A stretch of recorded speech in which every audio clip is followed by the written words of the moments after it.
भगवते वासुदेवाय। ओम नमो भगवते वासुदेवाय। ओम नमो भगवते वासुदेवाय।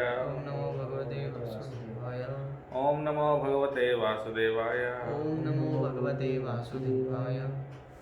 तो आज हम चर्चा करेंगे इस विषय पर, how to overcome fault finding. भक्तों के बीच में भक्तों के जो गलतियां या उनके अंदर कमियां, वो देखने से कैसे बचें और फॉल्ट फाइंडिंग को कैसे ओवरकम करें और भक्तों के प्रति एप्रिशिएशन कैसे डेवलप करें, और साथ में उनके साथ किस तरह से व्यवहार और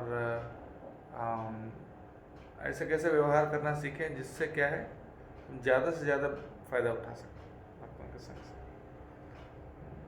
और कुछ गलतियां जो हम करते हैं डीलिंग्स में, वो सब भी हम थोड़ा चर्चा करते हैं। Mainly how to develop our appreciation for devotees and overcome fault finding, इसके बारे में चर्चा करते हैं। ओम अज्ञानतिमिरान्धस्य ज्ञानाञ्जनशलाकया चक्षुरुन्मीलितं येन तस्मै श्रीगुरवे नमः। नमः ओं विष्णुपादाय कृष्णप्रेष्ठाय भूतले श्रीमते भक्तिवेदान्त स्वामिन्निति नामिने नमस्ते सारस्वते देवे गौरवाणी प्रचारिणे निर्विशेषशून्यवादि पाश्चात्यदेशतारिणे। जय श्री कृष्ण चैतन्य प्रभु नित्यानंद श्री अद्वैत गदाधर श्रीवासादि गौरभक्तवृंद। हरे कृष्ण कृष्ण कृष्ण हरे हरे, हरे राम राम राम हरे हरे।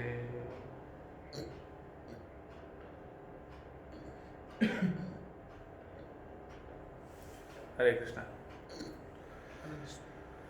सो पानी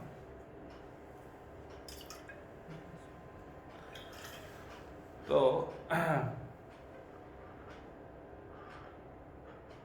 वैष्णव अपराध से कैसे बचे,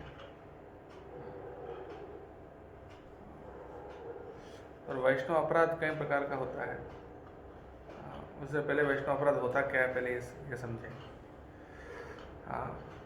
वो नाम में ही है वैष्णव अपराध।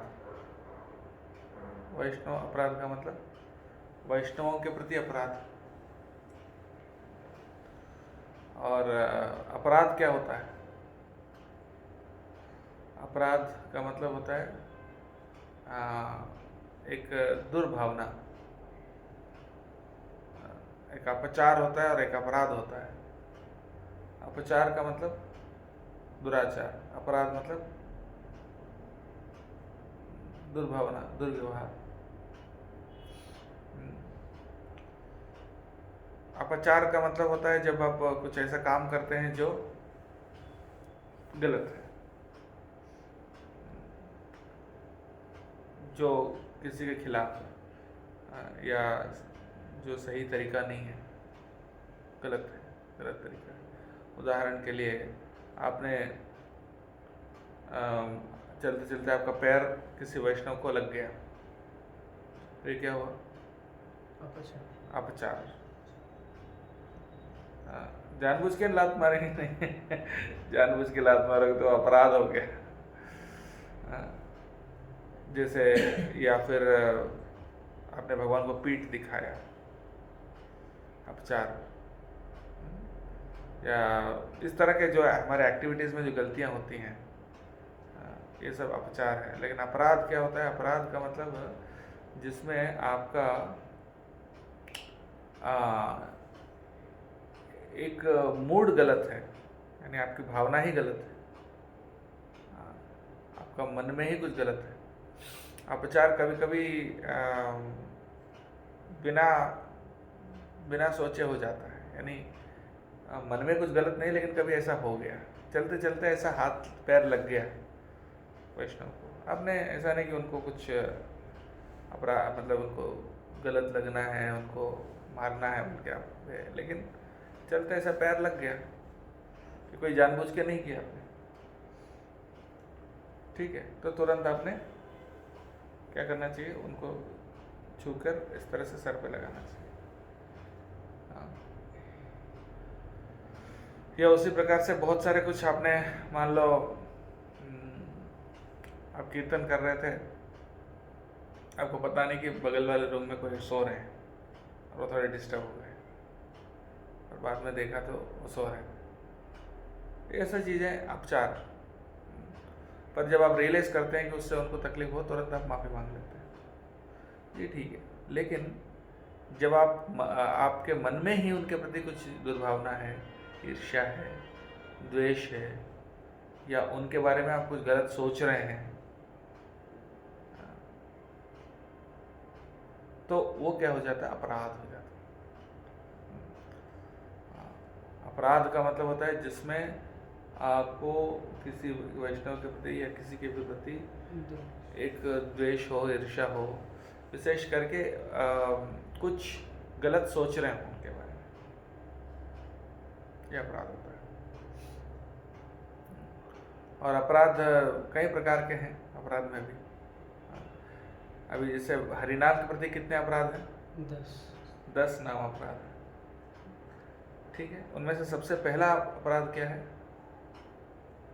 जिन भक्तों ने अपना जीवन भगवत सेवा कार्य में दिया है, उन वैष्णवों की निंदा करना। हाँ, तो सबसे पहला अपराध वैष्णव अपराध, यानी हरिनाम के प्रति अपराध। आप ऐसा मत सोचो कि वैष्णव के प्रति अपराध हो रहा है तो सिर्फ वैष्णव के प्रति हो रहा है। वैष्णव के प्रति जब अपराध करते हैं, वो अपराध किनको लग रहा है? हरिनाम, भगवान को लग रहा है। हरिनाम यानी भगवान स्वयं। अब वैष्णव के प्रति अपराध करना मतलब भगवान के प्रति अपराध कर, और वो भी सबसे ज़्यादा खतरनाक तरीके से। भगवान के प्रति जो अपराध किए जाते हैं वो भी 10 प्रकार के हैं, यानी हरिनाम के प्रति वो भी 10 प्रकार, उनमें से सबसे पहला नंबर यही है। इसका मतलब क्या है? वैष्णव अपराध जो है भगवान को सबसे ज़्यादा ठेस पहुंचाता है, नहीं, सबसे ज़्यादा कष्ट देता है भगवान, ये समझना चाहिए, ठीक है। तो वैष्णव अपराध जो है वो किस प्रकार से होता है, उसका थोड़ा साइकोलॉजी हम देखते हैं कैसे चलता है, और उसका क्या मैकेनिज्म है। एक श्लोक आता है, हंति निंदन्ति वैद्वेष्टि वैष्णवान् नाभिनंदति क्रुध्यते यातिनो हर्षम दर्शने पतनानि षट्। 6 प्रकार के पतन होते हैं वैष्णवों के प्रति अपराध। कौन से? हंति यानी उनको मारना, खून करना है, सबसे खतरनाक है। उसके बाद दूसरा क्या है? निंदन्ति, उनकी निंदा करना, उनकी बुराई करना, या उनके दोषों को देखना, दोष दर्शन करना। हंति निंदन्ति वै द्वेष्टि, तीसरा द्वेष करना, अरे ये व्यक्ति मुझे पसंद नहीं है, द्वेष करना। वैद्वेष्टि वैष्णवान् नाभिनंदति, उनको तारीफ नहीं करना, उनको अप्रिशिएट नहीं करना, ये भी अपराध है। जब कोई अच्छा काम करता है, अच्छी सेवा करता है, आपके सामने आया, किसी ने बोला प्रभु जी उनने बहुत अच्छा है किया, आप बोले नहीं, तो अप्रिशिएट नहीं किया, ये भी अपराध है। एटलीस्ट आपको बोलना चाहिए हाँ बिल्कुल बहुत अच्छा सेवा किया, ये चीज़ है उनके अंदर, बहुत अच्छा है, बोलना चाहिए। हाँ, जब बोलने का मौका मिलता है, बोलने की वक्त आती है, तब ना बोलना। क्रेडिट जिसको देना है वो नहीं देना। किसी की हेल्प से आप आगे बढ़े, और आगे बढ़ के बस किसी को बोले नहीं प्रभु जी इनके वजह से, इनकी मदद से मैं आज यहाँ हूँ, ये बात सच है, लेकिन आप बोल नहीं रहे क्योंकि क्रेडिट उनको नहीं देना है आपको।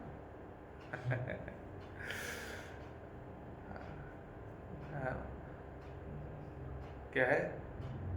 ना अभिनंदती, उनको अभिनंदन नहीं करना। अभिनंदन मीन्स अप्रिशिएशन।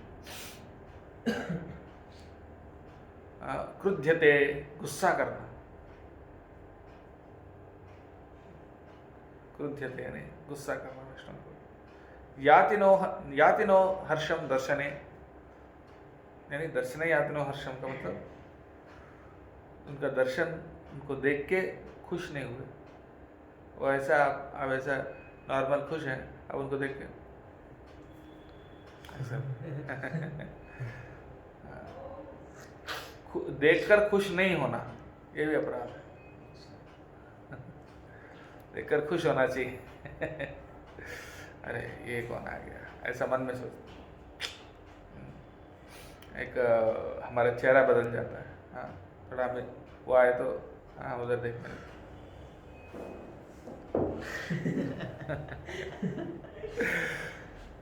ये 6 प्रकार के पतन है। तो इसके पीछे साइकोलॉजी क्या होता है, क्योंकि हमारा जैसे वो प्रभुपाद बोलते हैं 2 प्रकार की मेंटालिटी है, एक मधुमक्खी का और एक मक्खी का। मक्खी और मधुमक्खी में क्या फ़र्क है? दोनों ही मक्खी हैं, लेकिन दोनों में क्या फ़र्क है? मधुमक्खी जो है एक फूल पे जाके बैठती है और एक मल पे जाके बैठती है। हाँ, सुंदर बगीचे में ले जाओ मक्खी को, हजारों लाखों फूल हैं वहाँ पे खुशबू वाले, किसी पे भी नहीं बैठेगी वो, कहीं कोने में ढूंढेगी कहीं कुछ गंदी चीज़ है। और एक गंदी नाली है जहाँ पर गटर वाला जो नाली है ना, वो बहता है ओपन वाला गटर, जहाँ दूर दूर तक बदबू मारता है, वहाँ मधुमक्खी को छोड़ दो तो वो फूल ढूंढेगी, वहाँ भी फूल ढूंढेगी। हाँ, तो ऐसा तो भक्तों को ऐसा होना चाहिए। तो हर व्यक्ति में पॉजिटिव नेगेटिव होते हैं, अकेले भगवान को छोड़कर।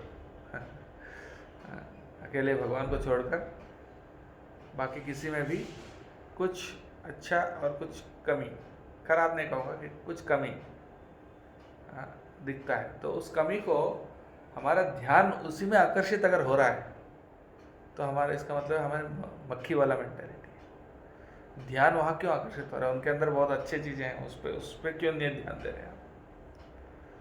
ध्यान देने लायक बहुत सारे अच्छे क्वालिटीज़ हैं, उन सबको नेगलेक्ट करके जो नहीं है या जो कमी है उसी को हम फोकस करके उसी पे ध्यान दे रहे हैं। इसका मतलब है प्रॉब्लम वहाँ नहीं, प्रॉब्लम हमारे में। तो प्रभुपाद बोलते हैं हमको मधुमक्खी बनना है।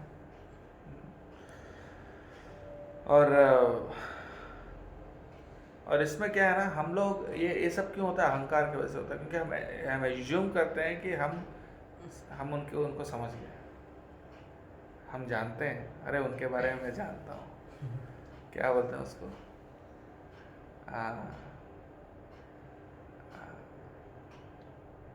तेलुगु में एक अच्छा स्टेटमेंट है, लेकिन यहाँ क्या बोलते हैं उसको, उनको पूरी तरह से समझ गया है बोलने के लिए, उसको निचोड़ लिया है, उसको देख लिया, पूरी तरह से देख परख लिया, उसके लिए एक अच्छा टर्म है। हम तेलुगु में बोलते हैं कि उनको किसी चीज़ को बॉईल करके उसका छान लिया, बॉईल करके छान लिया, जैसे चाय बनाते हैं ना,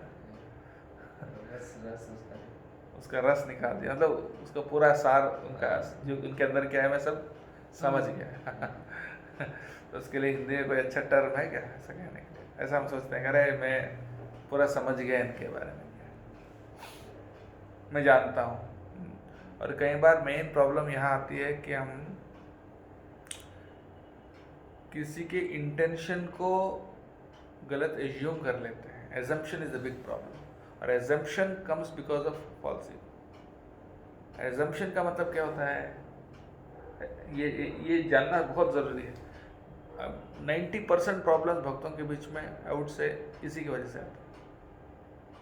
क्या है एजम्पशन? एजम्पशन का मतलब क्या होता है? हाँ, उसका कोई 100% कॉन्क्रीट प्रूफ के बिना किसी चीज़ को समझ लेना, शायद इसीलिए ऐसा कर रहा है,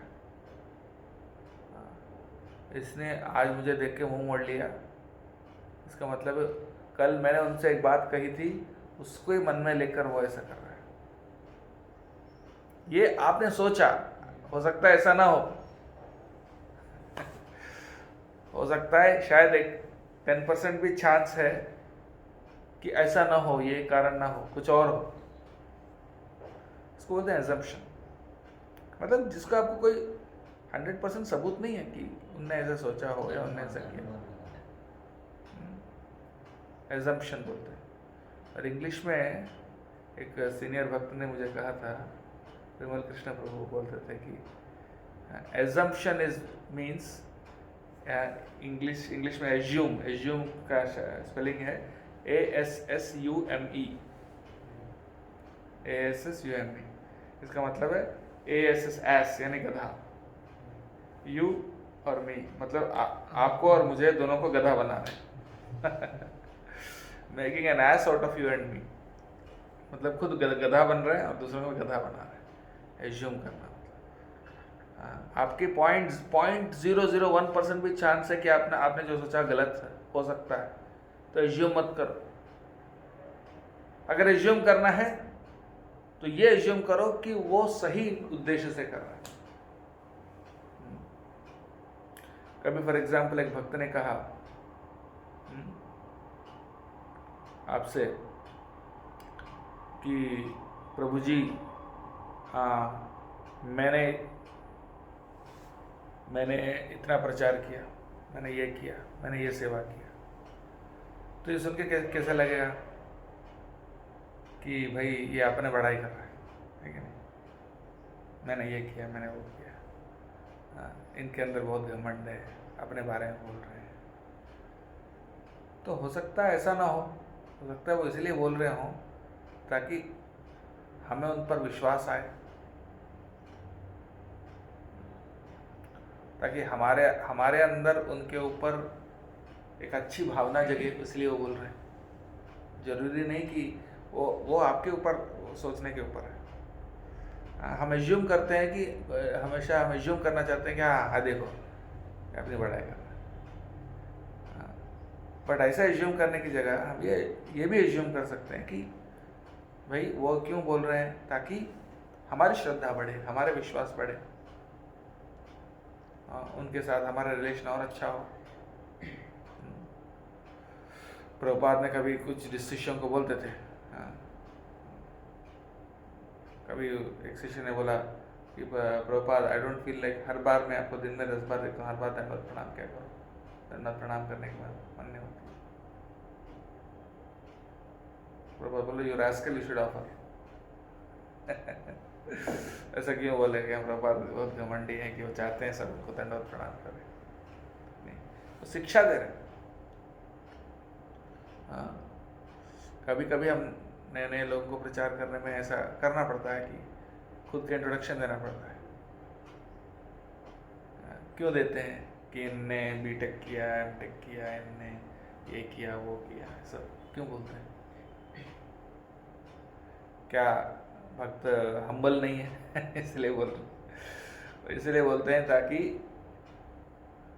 क्या बोलते हैं उसको, सामने वाला व्यक्ति सुने, हाँ, ध्यान से, उसका असर सही पड़े। तो इसलिए कई बार ऐसे चीजें भक्तों के बीच में ऐसे दिखते हैं जो हमको लगता है कि गलत है, बट एक्चुअली उस ऐसे टाइम पे हमें उनको पूछना चाहिए कि ये आपने ये क्यों किया, किस उद्देश्य से किया। हो सकता है उनके उद्देश्य कुछ और हो जो आप सोच रहे हैं उससे अलग। तो एजम्पशन नहीं करना चाहिए। या फॉर एग्जाम्पल कभी कभी ऐसा भी हो जाता है कि आपने मान लो उनको कुछ कह दिया गलत, और उसके बाद वो वैष्णव कुछ दिन से आपसे बात नहीं किया, पर ये संभावना है कि आपने जो कहा उससे उनको बुरा लगा, लेकिन हो सकता है ऐसा ना भी हो। तो ऐसे में एज्यूम नहीं करना, उनको पूछना चाहिए क्या प्रभु जी हमसे कोई अपराध हो, इसलिए हम आपसे बात नहीं करते। अरे नहीं, मुझे अर्जेंट कोई काम आ गया था इसलिए मैं बाहर चला गया, इसलिए मैं बात नहीं कर पाया, वो क्लैरिफाई करेंगे। तो डोंट मेक एनी अजम्पशंस जब तक आपको 100% कोई प्रूफ नहीं मिल जाता है कि कुछ गलत है, तब तक एज्यूम नहीं करना। और एज्यूम हमेशा पॉजिटिव करना, पॉजिटिव अजम्पशंस पे चलना। कोई हमको डांट रहे हैं, देखो हाँ, उनको बहुत गुस्सा है, उनको मतलब बिहेव करना नहीं आता है, हमको पसंद नहीं करते हैं, इसलिए हमारे ऊपर गुस्सा कर रहे हैं। ऐसा एज्यूम करने की जगह देखो उनको कितना कंसर्न है, वो कितना चाहते हैं, मेरा भलाई, शुभ चिंतक है, मेरा भला चाहने वाले, इसलिए वो मुझे बोल रहे हैं। ऐसे भी आप एज्यूम कर सकते हैं, तो ये एज्यूम करना सही है। और स्पेशली जब एक डिवोटी के बारे में दूसरे डिवोटी से जब चर्चा करते हैं,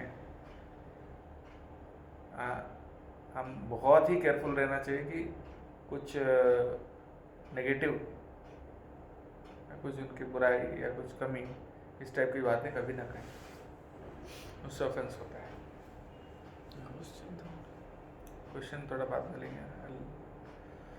तो we should be very careful, पर उसमें जब लेकिन किसी किसी का सेवा और अधिकार अलग अलग होता है। वैष्णव गुरु होता है, गुरु अपने शिष्य को कह सकता है कि उनका काम है लोगों को ट्रेन करना, सुधारना। तो अगर गुरु कहेगा शिष्य के बारे में तो वो अपराध नहीं है, वो उनकी सेवा है। और कभी कभी गुरु ये भी कहते हैं कि देखो ये सचिन प्रभु का ये बुरा आदत है, इससे मत सीखना। तो आप सोच सकते हैं कि अरे सचिन प्रभु के बारे में बुराई कर रहे हैं मेरे सामने। नहीं, क्योंकि आप दोनों ही मेरे शिष्य हैं, मतलब है नहीं लेकिन एग्जाम्पल दे रहा हूँ, आप दोनों ही मेरे ट्रेनिंग में हैं। पर तो इसलिए मैं आपको प्रोटेक्ट करने के लिए ऐसा बोल सकता हूँ कि वहाँ पर आपको एक पर्टिकुलर सेवा दिया गया है कि इनको गाइड करना। ऐसी स्थिति में और उसमें भी केयरफुल रहना चाहिए कि हम कोई द्वेष से नहीं बोल रहे।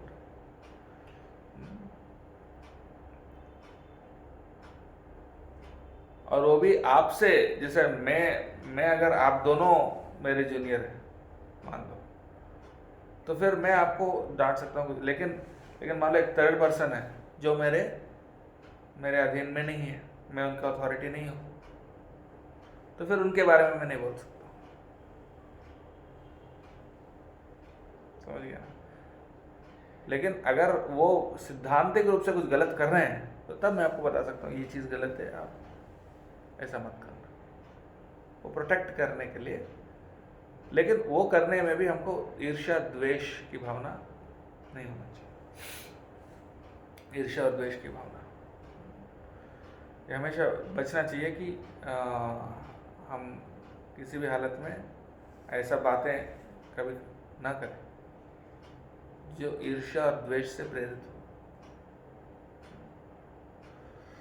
हो। अब इसमें एक और कंटेक्स्ट आता है कि कभी कभी आप अपनी समस्या को बताना पड़ता है, कभी कभी अपनी समस्या को बताना पड़ता है। दो और कंटेक्स्ट आते हैं इसमें, ये सब समझना चाहिए मैं एक एक करके, क्योंकि ये मैंने ऑब्जर्व किया कि भक्तों के बीच में होता है, कैसे अपराध होता है, किस प्रकार से वो आता है, ये सब सुनने के बाद भी। इसलिए मैं ये सब एग्जांपल्स दे रहा हूँ और इस प्रैक्टिकली कुछ एक्सप्लेन करना चाहता हूँ। एक कंटेक्स्ट ये आता है कि आप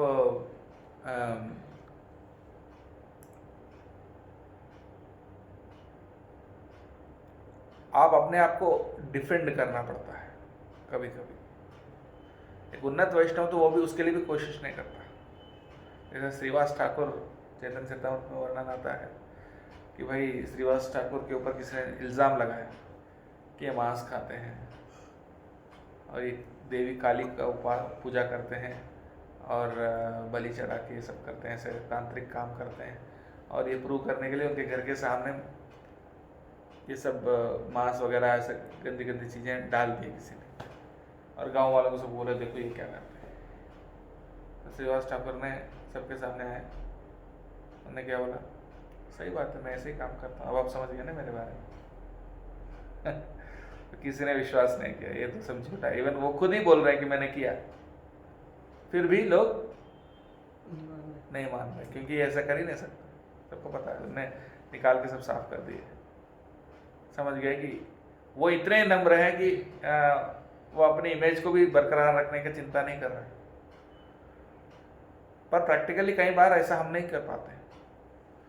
कभी कभी मान लीजिए आपके ऊपर कुछ इल्ज़ाम हो गया कि आपने ऐसा किया, तो कभी कभी हमको सामने आकर बताना पड़ता है कि ऐसा नहीं है, ऐसा नहीं किया मैंने, या ऐसा किया हूँ तो उसके पीछे कुछ विशेष कारण था।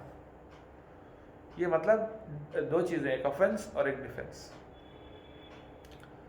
ऑफेंस का मतलब दूसरों के प्रति इल्ज़ाम लगाना है, दूसरों को निंदा करना, हाँ, उनको चोट पहुंचाना किसी भी रूप से, मानसिक रूप से, शारीरिक रूप से,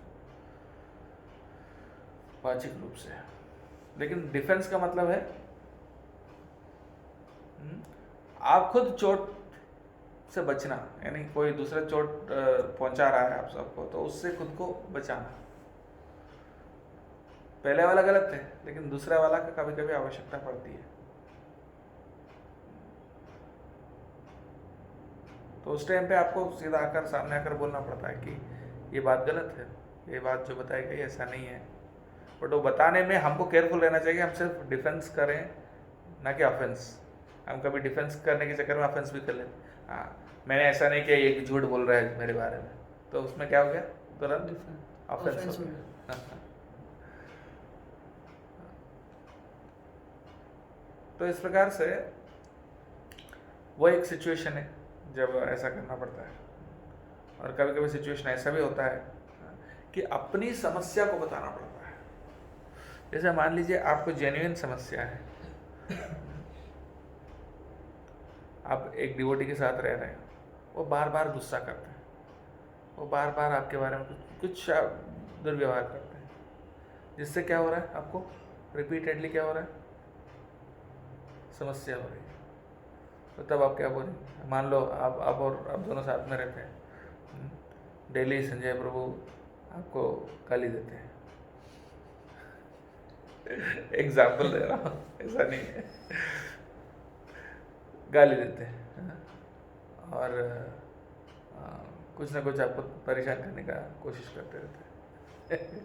तो ऐसे में आप क्या करोगे? मारेंगे और पंगे हो जाएंगे फिर तो। नहीं, फिर अपराध हो जाएगा, ये तो वैष्णव अपराध है। तो तब क्या करना चाहिए? तब सीनियर वैष्णव को बोलना चाहिए कि प्रभु जी, तो आप तो फिर वो निंदा नहीं हुआ, तब वो निंदा नहीं होगा, वैष्णव निंदा नहीं होगा कि आप उनके बारे में बुराई कर रहे हो। नहीं, मतलब जो जिनके गाइडेंस में हम लोग हैं उनको बताना चाहिए कि प्रभु जी ऐसा ऐसा है, तो वो सुधारने की कोशिश करेंगे। या तो फिर डायरेक्ट उनको बोल सकते हैं कि प्रभु जी ये मुझे गलत लग रहा है, तो शायद आप सुधार सकते हैं। उनका भी तो अपराध वाला सामने वाले होगी। तो अपराध नहीं है ऐसा कहना, स्पेशली अगर आपका माइंड में सिर्फ अपनी समस्या को सुधारना है, ना कि उनकी बुराई करना है। डिपेंड्स ऑन योर इंटेंशन, आपका मन में क्या है। अगर वो आपको ऐसा कर रहे हैं तो थोड़ा सहन करने के बाद फिर आपको समझ गया कि लंबे समय तक सहन नहीं कर पाऊंगा इसको, तो फर्स्ट स्टेप है कि आप उनको जाकर बोले, अमरदास वो नहीं सुने, तो नेक्स्ट स्टेप है कि अथॉरिटी के पास जाकर बोले। पर किस भावना से बोले? इस भावना से नहीं कि मैं उनके बुराई करूं, उनके ओपिनियन खराब हो जाए, मन में द्वेष रखते हुए, ऐसा नहीं, बल्कि ऐसा बोले कि भाई ये समस्या है, इस समस्या से हमें, so attack the problem not the person, we address the issues not individuals. मतलब समस्या को हम हल करने की कोशिश करना कि व्यक्ति को खराब दिखाने की, ये हमारी इंटेंशन क्लियर होनी चाहिए। तो ये भी एक सिचुएशन है, कई बार हमको बताना पड़ता है।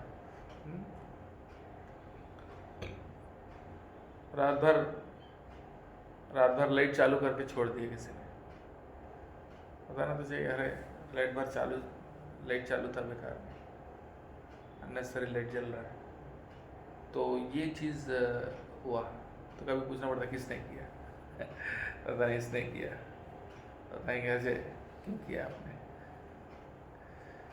हाँ, तो बताना भी पड़ता है, बट उसमें इंटेंशन बहुत क्लियर होना चाहिए। और वही चीज़ है, और उसमें थर्ड कंसिडरेशन ये भी है, बहुत इंपॉर्टेंट कंसिडरेशन। हाँ, कई बार हम लोग we are concern with being right, but more important than being right is being kind. हम कई बार बोलते हैं तो सच बोल रहे हैं, तो सच बोलते हैं, हाँ, आप में बहुत घमंड है, आप बहुत घमंडी हो, ये बात सच है, और मैंने आपको बोला, उसमें क्या गलत? वो सच है, लेकिन वो कहीं नहीं है। मतलब जो सत्य है वो भी इस तरह से पेश करना चाहिए ताकि उससे व्यक्ति को हर्ट ना, व्यक्ति के ऊपर सही प्रभाव पड़े। ऐसा बोलेंगे तो गलत ही प्रभाव पड़ेगा। सही प्रभाव पड़े, और सही प्रभाव कब पड़ेगा? जब आपका कहने में दया है, आपके कहने में उनका शुभ चिंतक हैं आप, और सिर्फ शुभचिंतक होना भी काफ़ी नहीं है, आप उनके भावनाओं को भी समझते हुए उनको ऐसा बोले। एक्सपर्ट डिवोटी कैसा बोलते हैं? ऐसा बोलते हैं ताकि उस व्यक्ति को, सुनने वाले को लगे कि वो खुद बोले कि प्रभु जी थैंक यू वेरी मच, आपने मुझे बोला। आप इतनी देर से क्यों बोले? पहले ही बोलना चाहिए था। और आप कभी भी बोल सकते हैं मुझे, और भी कुछ है कमी मेरे अंदर तो वो भी जरूर बताइए। ऐसे रिस्पॉन्स उनके अंदर से आना चाहिए, ना कि वो तुरंत डिफेंसिव हो जाए, अरे नहीं प्रभु जी ऐसा थोड़ी है, मैं ऐसा थोड़ी करता हूँ, आपने गलत समझा, ऐसा नहीं मैं तो इसका मतलब है वो आपने उनको इतना खाना खिला रहे हो जितना वो हजम नहीं कर पा रहा है, या जितना आप वो खाना नहीं चाहता है। खाना खिलाओ तब खिलाओ जब उसको भूख है, और उतना खिलाओ। तो उसी प्रकार से व्यक्ति के अंदर वो भूख जगाना हमारा काम है। हाँ, तो कहने का मतलब है कि उनको इस तरह से पेश करना चाहिए कि हम जो कर रहे हैं उसका अल्टीमेटली रिजल्ट क्या है।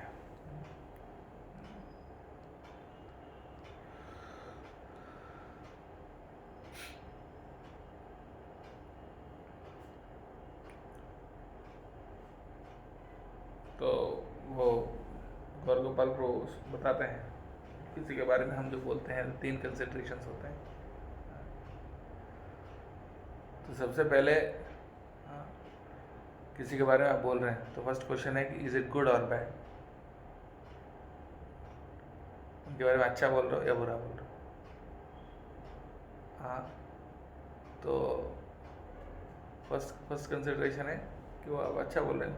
अगर बुरा बोल रहे हैं तो सेकंड कंसिडरेशन है तो क्या ये सच है?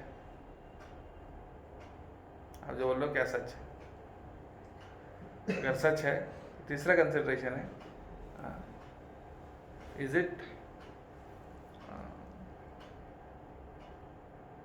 काइंड? एक तो it should be true and the other thing is it should be kind. कभी कभी सच बोल के उस सच से ही लोगों को हम भक्ति से दूर लेके जाते हैं।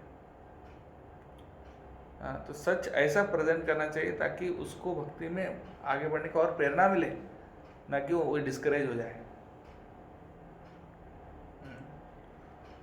और कई बार हमको लगता है कि मैं आपके बारे में इनको बोल रहा हूँ, तो आपको पता नहीं चलेगा। हमको बताते हैं बताना मत किसी को मत बताना, लेकिन अल्टीमेटली वो पता चल ही जाएगा। और जब पता चलेगा तो सुनने वाले आपके मन में कैसा फील होगा? आपका सारा विश्वास, उत्साह सब खत्म हो जाएगा, सब कुछ खत्म हो जाएगा। तो इसीलिए we have to be careful कि हम जो बोल रहे हो काइंड हो। और ये सब चीज़ों के ऊपर भारी पड़ता है क्या? प्रेम और सेवा। जब आपको किसी के साथ इतना प्रेम है, और प्रेम सिर्फ एक भावना नहीं है, वो एक प्रैक्टिकल बिहेवियर है। अगर किसी ने आपके लिए बहुत हमेशा करते रहते हैं कुछ ना कुछ अच्छा, मतलब आपको इतना हेल्प करते हैं, बहुत प्रेम करते हैं, तो कभी आपको डांट भी दिए तो तो कुछ नहीं होगा, सहन कर लेंगे उसको। अगर डांट भी दिए तो अच्छा लगेगा। अच्छा लगेगा। उस वक्त तो थोड़ा बुरा भले लगे, हम्म। लेकिन थोड़ी देर बाद हमको लगे नहीं ये आउट ऑफ कंसर्न हमको बोल रहे हैं।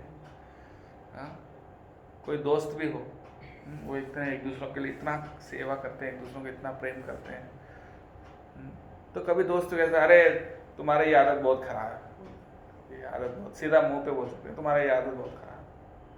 वो सुनने वाला भी बुरा नहीं मानेगा, क्योंकि ये दोस्त है, ये मतलब वो बोल रहे हैं उसमें कुछ ये नहीं है, कुछ बुरी फीलिंग नहीं है, वो फ्रैंकली बोल रहे हैं।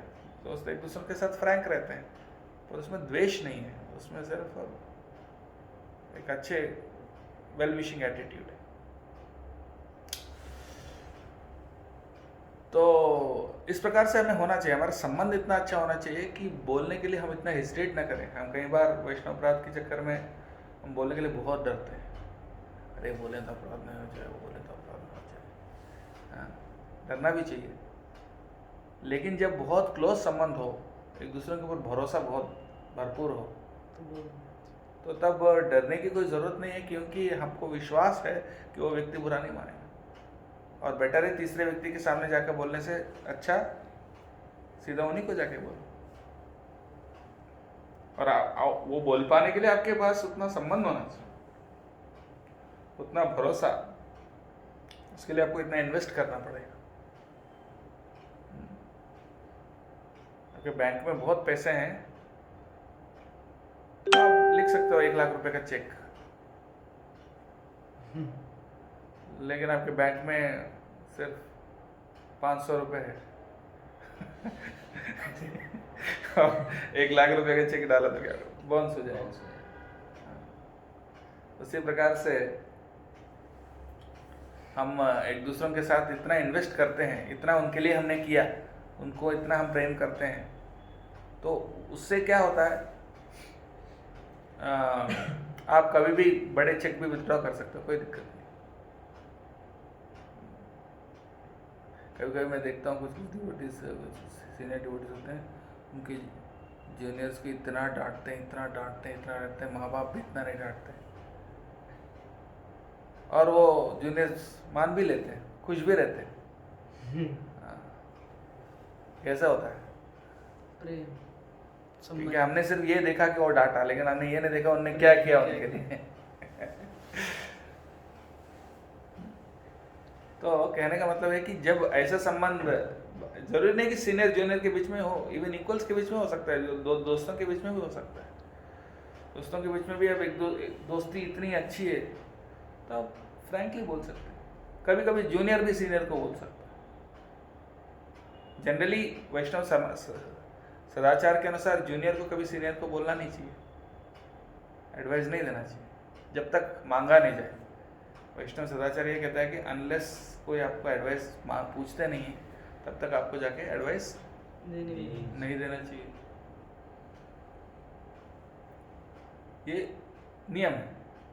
लेकिन मान लो कोई आपको बहुत क्लोज है, आपके अथॉरिटी है, बहुत आप उनको प्रेम करते हैं, और वो जो एक चीज़ कर रहे हैं जो बिल्कुल मतलब अच्छा नहीं है, उससे प्रभाव बहुत गलत पड़ रहा है, तो आपको क्या करना है? बोलना है फिर जाके। पर वो बोलने में बहुत केयरफुल रहना चाहिए कि उनको बुरा फील ना हो। बुरा फील हो जाएगा बोल के चुप रहना तो सबसे आसान काम है। निंदा करना सबसे आसान काम है। निंदा करना तो डायरेक्ट जाके बोल देना उनको जो भी लगे, ये तो और आसान है। और चुप रहना भी थोड़ा बहुत उतना आसान नहीं है, लेकिन चुप रहना भी कुछ हद तक आसान है। लेकिन मुश्किल क्या है? बोलना, लेकिन ऐसा बोलना ताकि उसका प्रभाव सही हो। ये सबसे टफ है। तो उसके लिए क्या करना पड़ेगा? सीनियर है अगर वो, तो उनको कुर्सी पे बिठाओ और आप नीचे पैरों के पास बैठो। हाँ, और ऐसा बोलो, प्रभु जी कृपा करके मेरा एक निवेदन सुनिए। तो इस तरह से जब आप बोलेंगे ना, व्यक्ति बोलेगा कभी बुरा सोच ही नहीं सकता है। वो बोलेगा इतना नम्रता को ऐसा मत करो, आपके पास में बैठो, ऊपर भी बैठो, आप भी बताओ, आप बताओ, तब वो पॉजिटिव मतलब इफेक्ट अच्छा रहेगा। नहीं तो उनको लगेगा कि लग सकता है कि घमंड से बोल रहे हैं। और सीनियर को भी जब जूनियर को करेक्ट करते हैं, वो तो ज़्यादा से ज़्यादा जब प्रेम और वो सब केयर देते हैं तो ऑटोमेटिकली कभी कभी चैस्टेसमेंट भी दे पाएंगे। इन एनी रिलेशनशिप आप जितना देते हैं उसके आधार पर रहता है कि आप उनको कितना बोल सकते हैं।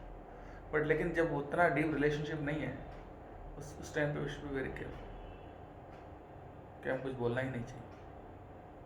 कुछ बोलना ही नहीं चाहिए मतलब कुछ बुरा नहीं बोलना चाहिए, पॉजिटिव ही बोलना चाहिए।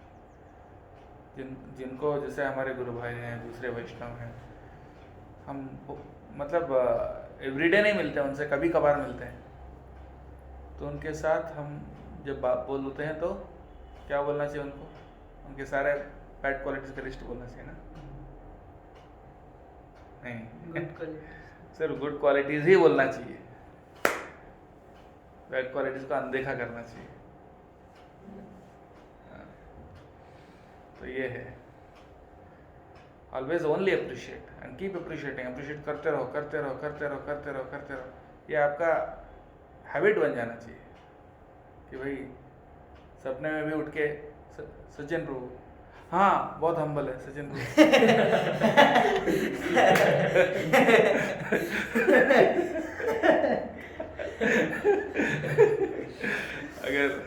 अगर कोई सपने में भी एकदम जगह है, अद्वैत प्राण प्रभु, हाँ वो बहुत सेवा करते हैं, बहुत कीर्तन, अच्छा कीर्तन करते हैं, ऐसा तुरंत आ जाना चाहिए मन में से।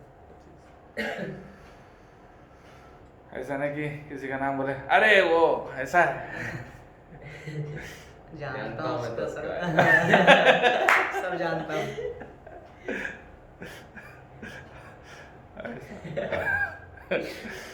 तो पिंडा कॉलेज के क्या लीला प्रभु बोलते हैं, हाँ अमोघ लीला प्रभु बोलते हैं मेरे कॉलेज के बाहर घूमता रहता था, ऐसा मतलब ऐसा जानता हूँ। यहाँ के माला कर रहा है, जानता हूँ मैं, जानता हूँ सब मैं। अच्छा, सो ऐसा है। तो अवॉइड फॉल्ट फाइंडिंग कैसा है? आप जब उनके अंदर इतनी अच्छे क्वालिटीज अप्रिशिएट करते करते करते करते अप्रिशिएट करना एक मैकेनिकल काम नहीं है। मैकेनिकली आप बोल रहे हो कि ऐसे ऐसे है, लेकिन आपका मन में, हृदय में डीपली वही चीज़ बैठी है जो वो गलत कर रहा है। बाहर से आप 10 चीज़ें अच्छा बोल रहे हैं, लेकिन अंदर हृदय के अंदर वाले जो कमरा जिसमें कोई और नहीं जाता, आप अकेले बैठते हो, वहाँ पूरा उनका सारे गलत चीज़ें लगे हुए। हाँ, आता ब्रो, वो तो ग्रेटिट्यूड, उसके वो कैसे होगा? यू शुड बी ग्रेटफुल ना। वो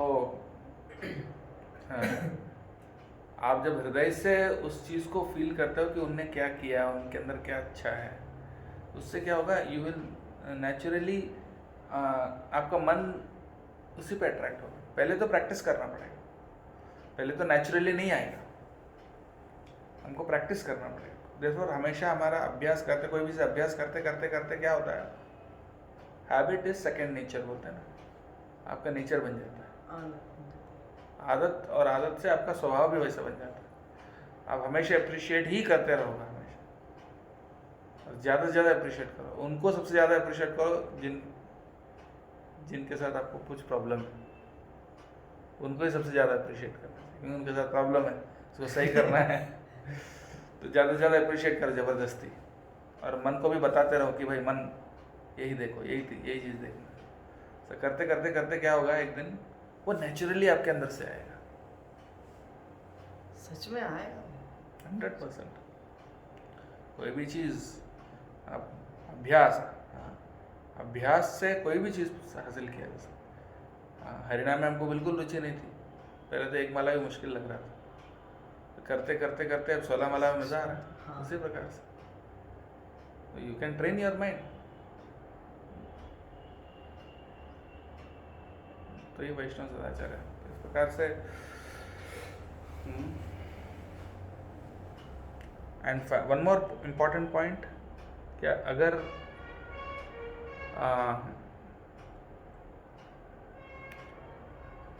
अगर किसी के अंदर कोई कमी है तो वो आप एक तरफ से देख सकते हो, एक तरीके से, दो तरीके से देख सकते हो।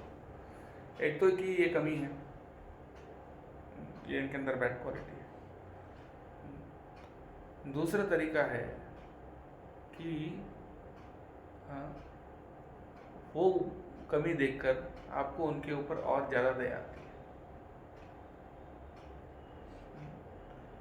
वो आपका दया भावना को जगाता है, ना कि द्वेष को जगाता है।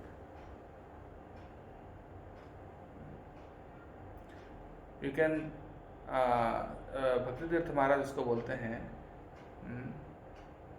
किसी के अंदर जो भी बैड क्वालिटी है, you can see it as a cry for help. Cry for help, cry for help का मतलब क्या होता है? मदद के लिए रो रहे हैं, यानी मदद का पुकार, मदद के लिए पुकार रहे हैं, मुझे आके मदद करो, मुझे आके मदद करो, प्लीज मुझे मदद करो। ये क्राई फॉर हेल्प।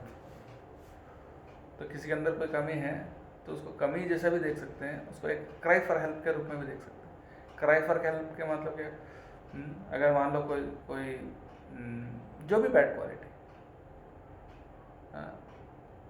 तो आप वो देखकर आपको ये आवाज़ सुनाई देना चाहिए, मुझे मदद करो प्लीज़, मुझे मदद करो। कोई ऐसा आपको बोलेगा प्लीज़ मुझे मदद करो, तो क्या करेंगे?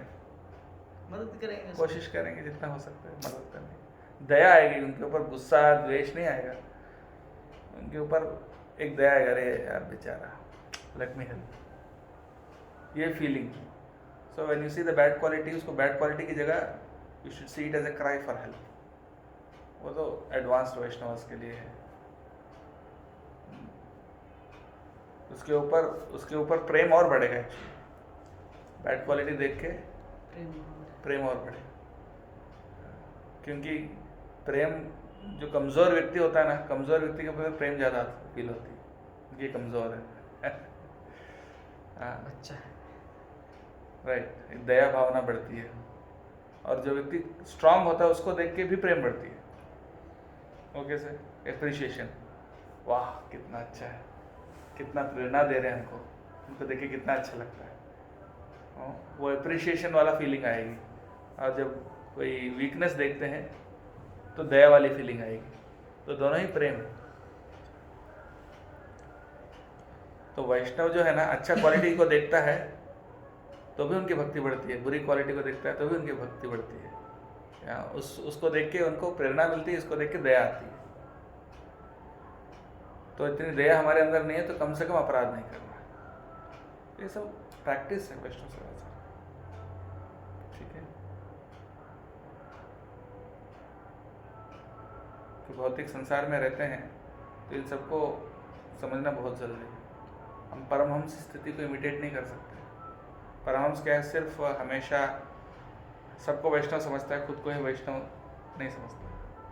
वो सोचता है कि हर व्यक्ति वैष्णव है, मैं ही अकेला वैष्णव नहीं। ये कौन सोचता है ऐसा? परमहंस। पर क्या उसका हम अनुकरण कर सकते हैं? ना, नहीं कर सकते। मटेरियल वर्ल्ड में है। इसका मतलब ये नहीं कि दोष देखो, इसका मतलब ये है कि जब दोष दिखता है उसको कैसे डील करना है, सीखो। कैसे डील करना है सीखो। अनुकरण बोले तो कॉपी।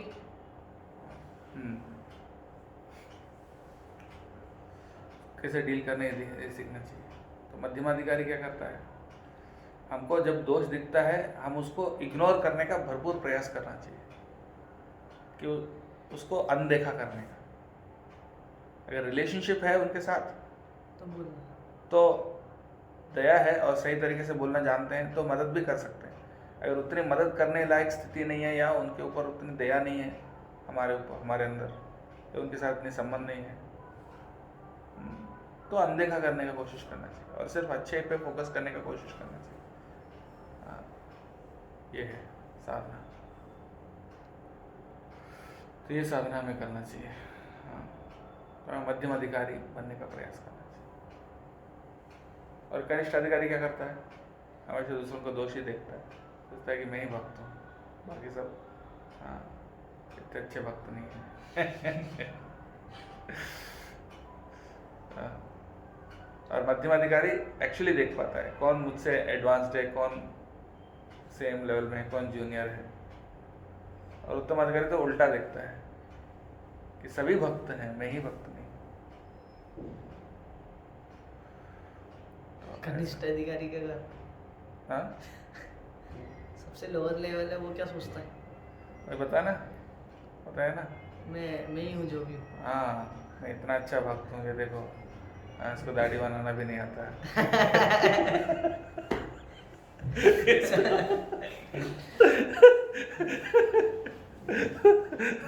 प्रकार से नहीं बना ली उनने सपने में मैंने। तो इस प्रकार से वो सोचता है अरे ये अच्छा भक्त नहीं है, ये अच्छा भक्त नहीं है, इसमें ये गलती है, इसमें वो दोष है। सबका एडवाइस मेरे पास आके लेना पड़ेगा, क्योंकि मैं जानता हूँ, मैं सबको जज करने के लिए लायक हूँ।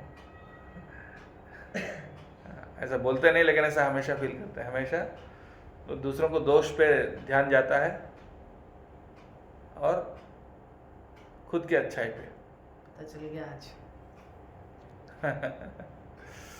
तो ये है कनिष्ठ अधिकारी। मध्यम अधिकारी क्या है? हाँ, मध्यम अधिकारी वो भरपूर हमेशा प्रयास करते हैं, उनको कभी कभी नेगेटिव सामने आता है तो उसको अवॉइड करते हैं, उसको अवॉइड करके पॉजिटिव पे लाते हैं मन को।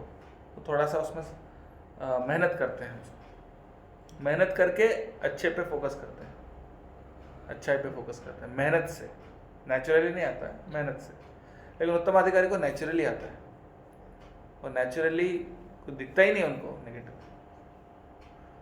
ये उत्तम अधिकारी है। तो हमें क्या एटलीस्ट मध्यम अधिकारी बनना चाहिए, मध्यम अधिकारी का प्रयास करना चाहिए। ठीक है, और कोई सवाल है? जैसे आपने बोला था कि जो भी वैष्णव किसी भी वैष्णव की निंदा करे, हालांकि वो भक्त है लेकिन वो किसी दूसरे वैष्णव की निंदा कर रहा है, तो उससे कैसे बचे? क्या? जो भक्त है वो चुगली कर रहा है किसी दूसरे वैष्णव की, तो उससे कैसे बचे कि वो चुगली कर रहा है और हम यहाँ भी सुन रहे हैं, हमको भी मजा आ रहा है, तो उससे कैसे बचे? टॉपिक चेंज करना चाहिए, तो बेटर है। आप उनको बोलो प्रभु जी आप ये सब बोलने के लिए आप योग्य हैं, लेकिन हम सुनने के लिए हम योग्य नहीं है, प्लीज। तो फिर वो कभी कभी ऐसा होता है कि हाँ तू तो बड़ा भक्त बन रहा है, कल तो तू भी कर रहा था उनकी बुराई। हाँ, तो हाँ। बोलो ये है मेरे अंदर, सही बात है, इसलिए तो मैं उसको अवॉइड करना चाहता हूँ। हाँ। नहीं ऐसा हुआ है मेरे वो साथ। बीमारी मेरे अंदर है, इसलिए वो उससे बचना चाहिए ना, बचने का कोशिश कर रहा हूँ बस। आप तो दिव्य हैं कि आप उसको भी डाइजेस्ट कर लेंगे।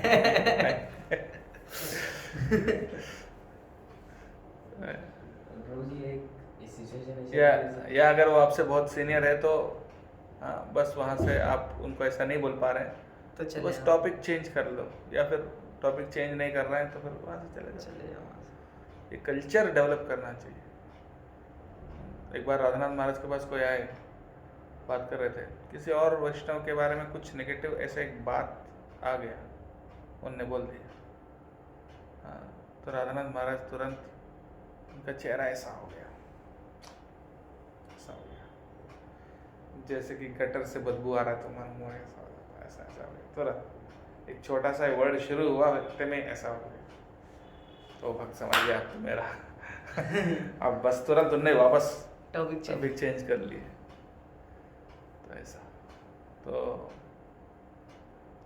कोई भी सीनियर वैष्णव ये सब सुनना बिल्कुल पसंद नहीं करता, भले वो सच हो, भले वो सच हो।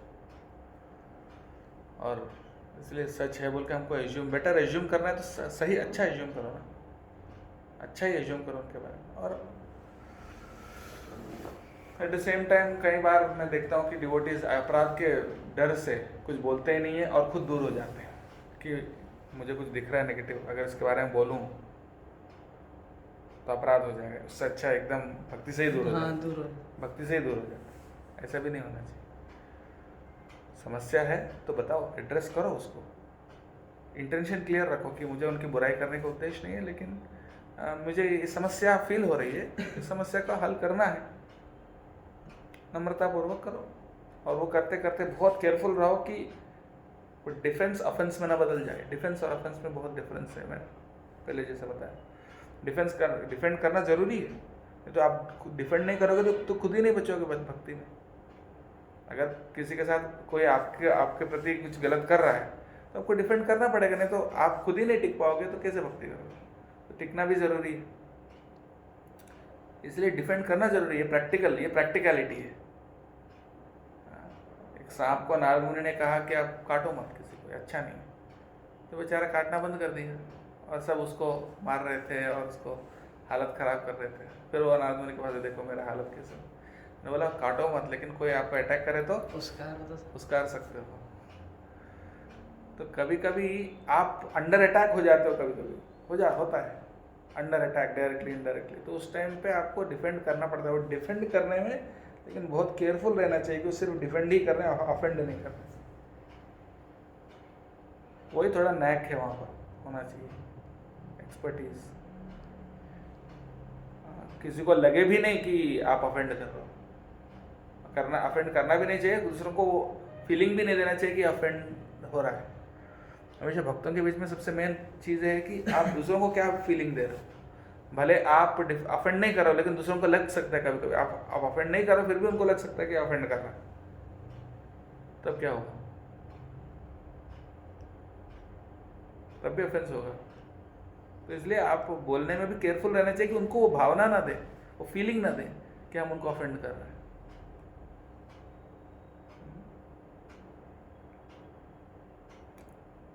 आप बहुत अच्छे इंटेंशन से बोल रहे हो, लेकिन आपकी इंटेंशन आपको पता है, उनको नहीं पता है। उनको भी लगना चाहिए कि ये मुझे ऑफेंड नहीं कर रहा है, उनके अंदर सही प्रभाव पड़ना चाहिए। इस तरीके से बोलना चाहिए ताकि किसी को ये नहीं लगे कि हम उनको ऑफेंड कर रहे हैं। उनको भी समझ में आए कि भाई, इसलिए बार बार क्लैरिफाई करना चाहिए कि मेरा उद्देश्य ये नहीं है, मेरा उद्देश्य सिर्फ ये है कि इस समस्या का हल करना। प्रैक्टिकल रहना जरूरी है, नहीं तो सिर्फ वैष्णव अपराध के डर में हम इतने क्या बोलते हैं, वो इम्प्रैक्टिकल हो जाते हैं कि हम खुद ही टिक नहीं पाते हैं भक्ति में। ऐसा भी नहीं होना चाहिए।